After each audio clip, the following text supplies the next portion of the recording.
Hello and welcome to part 2 of the Making an RPG Game tutorial in Multimedia Fusion. Today we're going to be doing character design. To start off, making a character in an RPG game isn't really hard. It honestly isn't. It's one of the easiest things you can do. I don't know if we're talking Legend of Zelda style or Pokemon style. Well, those are pretty much the same thing, but I don't know what style we're talking about here, but I'm going to be doing something simple. I'm going to be doing a common RPG style here, where you start with the head, which is much bigger than the body.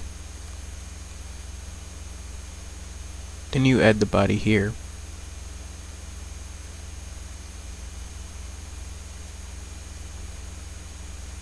The feet should protrude a little bit. Give it a bit of a curve there.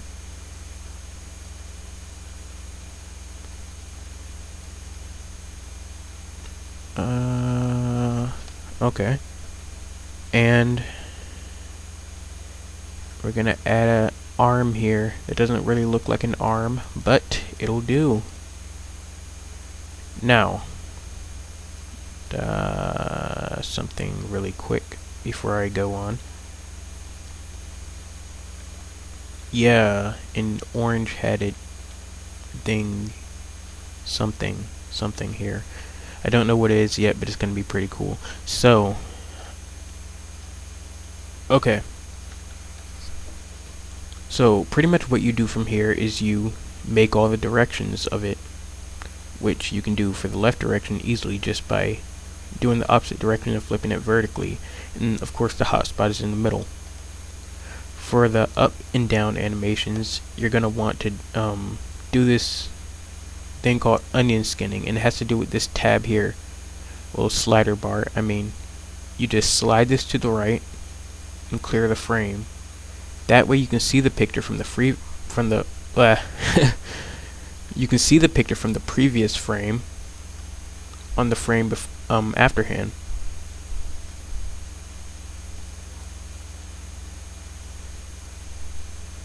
Now you can draw over it easily without actually altering it, but you can still see exactly where everything is. It's just an easy way to get through with things.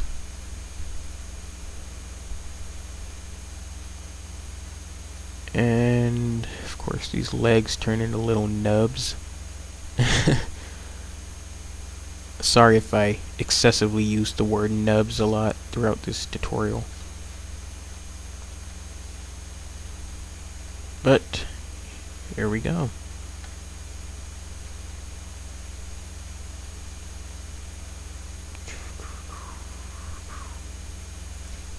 I'm gonna copy this color here. Those feet look a little big. I might want to make these smaller.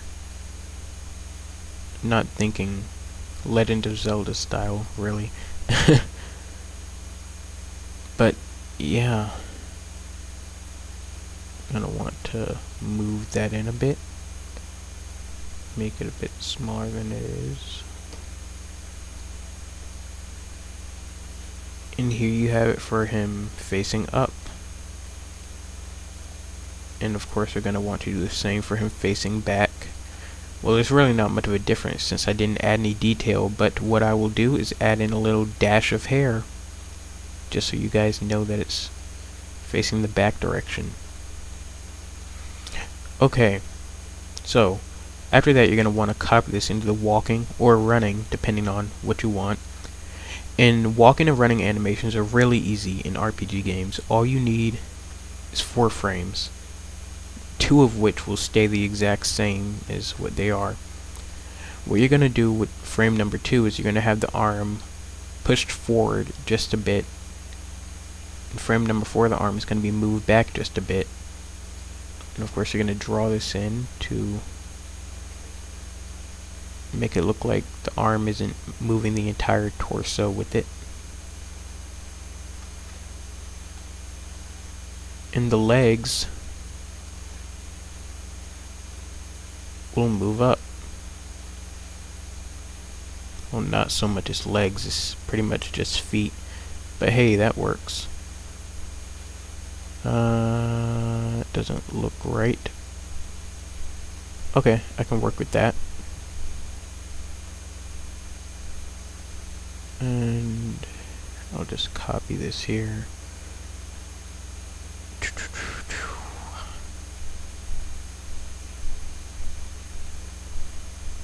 I'm not sure where that was. Okay, it was there.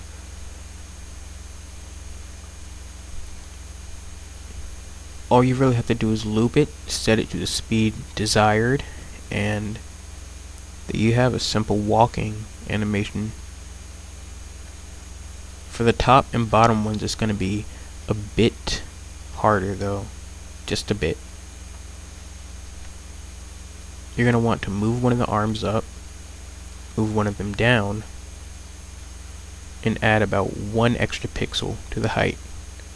Now of course the arm that's down is going to be near the leg that's up.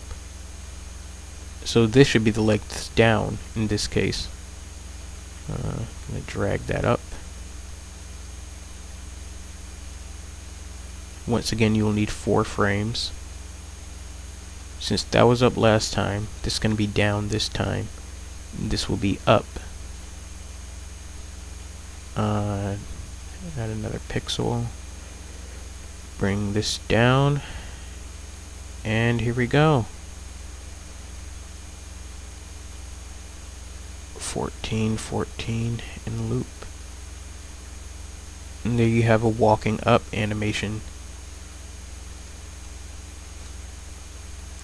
You normally wouldn't, copy and paste this from walking up and down, but since all I did was add hair, I decided to go ahead and do that. And that is pretty much how you make a basic walking and stopped RPG character in Multimedia Fusion. Thanks for watching. Be sure to like, rate, and subscribe.